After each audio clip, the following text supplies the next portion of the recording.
There was a town near a big blue river. In this town, there lived a young man named Leo. Leo was a quiet man. He had kind brown eyes, and he worked in a small bookshop. He loved books because they were full of stories and quiet worlds. Every day, after work, Leo walked to the river park. He sat on an old wooden bench and watched the water move. He liked the quiet. One sunny afternoon in spring, the park was very beautiful. The trees had new green leaves. The flowers were yellow and red. Leo sat on his bench, reading a book about birds. Then, a yellow hat blew across the grass. The wind was playful that day. Leo looked up. He saw the hat rolling near his feet.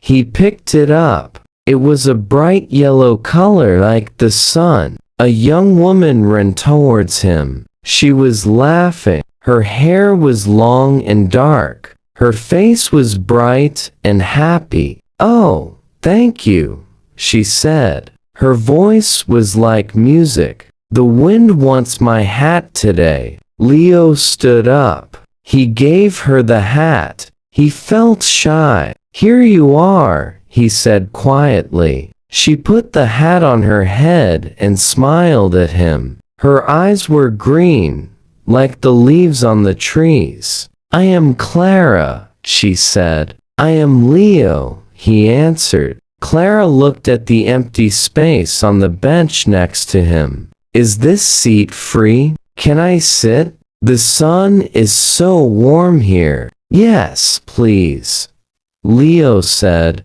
Clara sat down. She did not have a book. She just looked at the river and the sky. She talked easily. She talked about the weather. She talked about the cute dogs in the park. She talked about her job in a flower shop. She loved flowers because they made people smile. Leo usually did not talk much, but with Clara, it was easy. He listened to her happy voice. He looked at her green eyes. He forgot about his book. They sat there until the sun went down. The sky turned orange and pink. "I must go home," Clara said. "It is getting late. Will you come here tomorrow?" Leo asked. He was surprised at himself for asking. Clara smiled. It was a very nice smile. "Yes,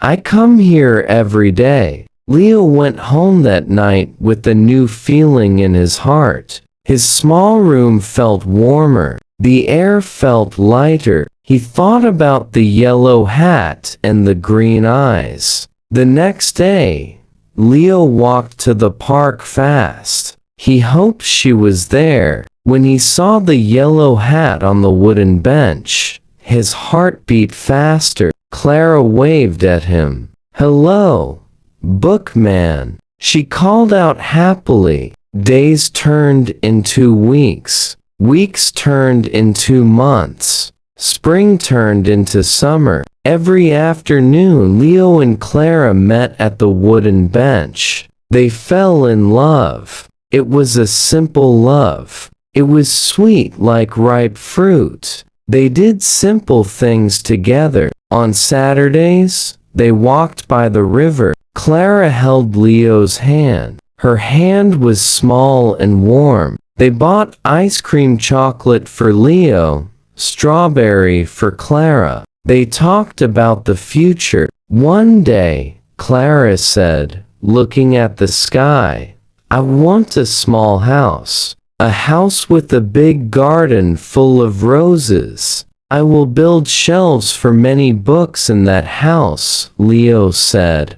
"And we will have a dog," Clara added. "A happy, silly dog." "Yes," Leo agreed. "A happy life." Leo felt that he was the luckiest man in the world. Before Clara, his life was black and white.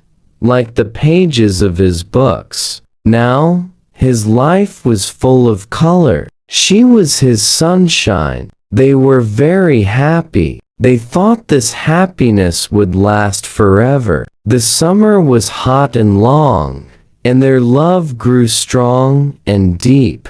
Summer ended and autumn arrived. The leaves on the trees in the park turned brown and gold. The air became cooler. One day in October, Leo waited at the wooden bench. The wind was cold. He waited for a long time, but the yellow hat did not come. Clara did not come. Leo was worried. Clara was never late. He walked to the flower shop where she worked. The shop owner looked sad. Clara went home early, she told Leo. She did not feel well today. She was very tired and pale. Leo ran to Clara's small apartment. He knocked on the door. Clara opened the door slowly. She did not look like her bright self. Her face was very white. There was no pink color in her cheeks. Her green eyes looked tired and a little dull. "Leo," she said,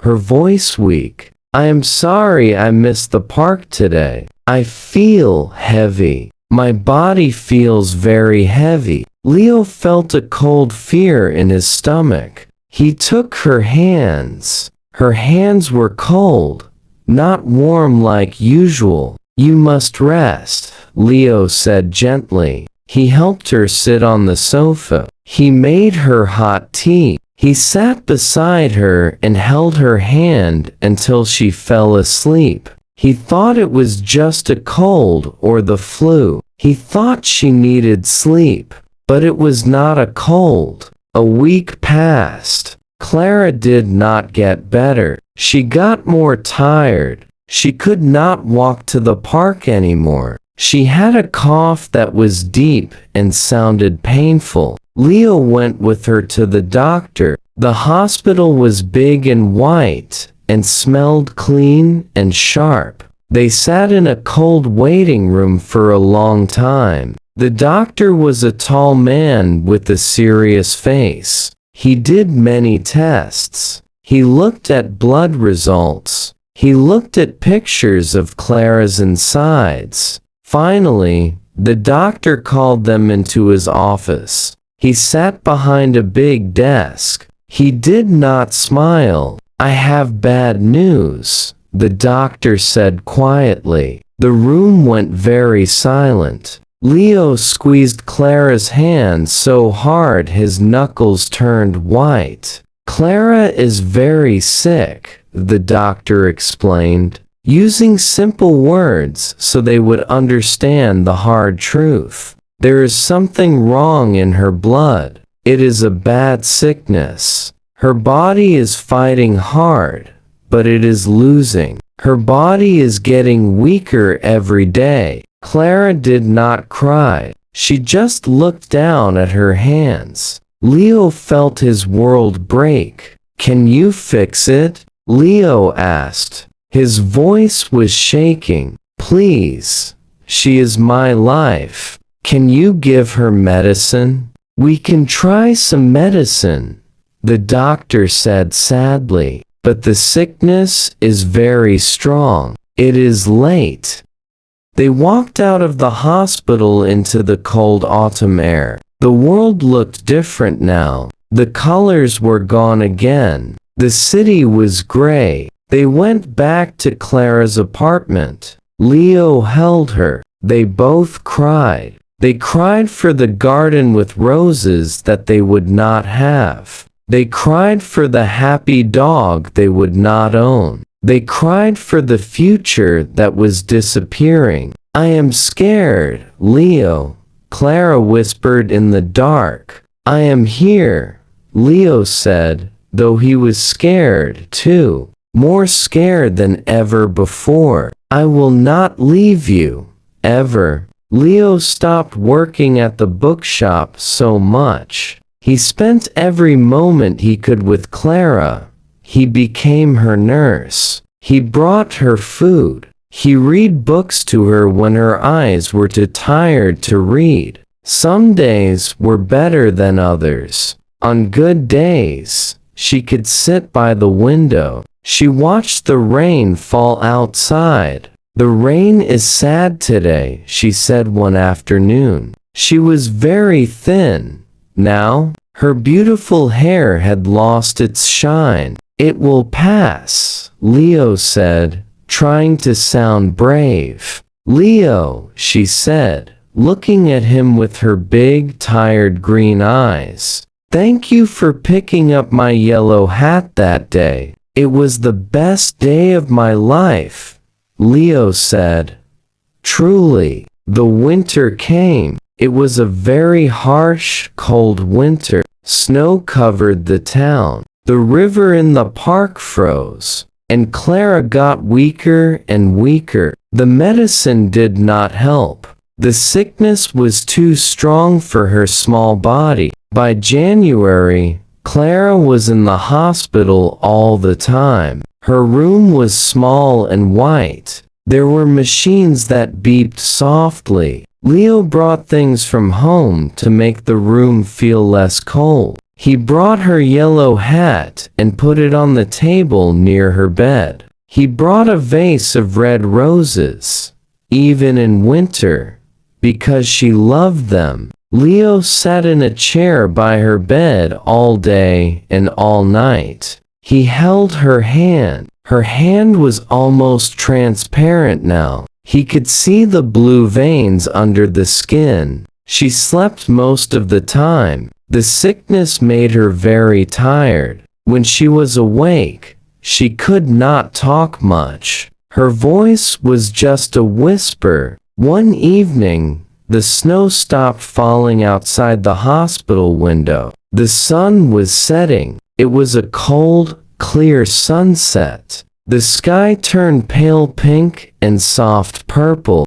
Clara opened her eyes. They were cloudy, but she looked at the window. "Sunset," she whispered. It was difficult for her to speak. Leo stood up and opened the curtains more. "Yes, my love. It is a beautiful sunset. Can you see the colors?" She nodded slowly. "Just a little bit." "The park," she whispered. "The bench." Leo knew what she meant. She was thinking about their place. Their happy place by the river. "I am imagining it," Leo said, tears running down his face. He leaned close to her ear. "Imagine the sun is warm on your face. Imagine the sound of the water. Imagine the ducks swimming. We are sitting there together. We are eating chocolate and strawberry ice cream."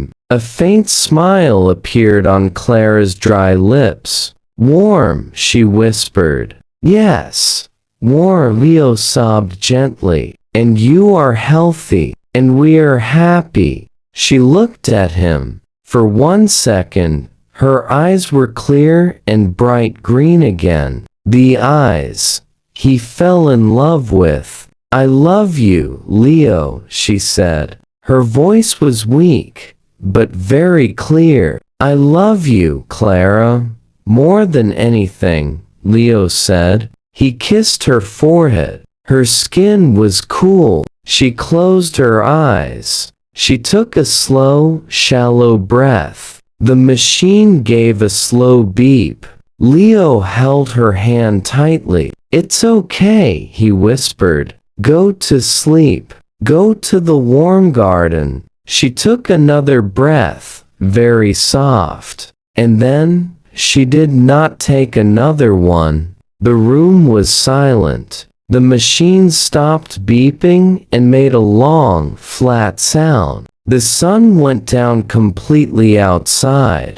The room became dark. Leo did not move for a long time. He just held her lifeless hand. His heart felt shattered into a million pieces. The silence in the room was the loudest sound he had ever heard. The funeral was small and quiet. It was a gray, wet day. Leo stood in the rain. He did not feel the cold. He felt nothing. He felt empty inside, like a book with all the pages torn out. Many days passed. Leo did not go to work. He sat in his room and stared at the wall. But one day, when the winter was ending and the first signs of spring appeared, Leo walked out of his house. His feet took him automatically to the river park. The park was the same.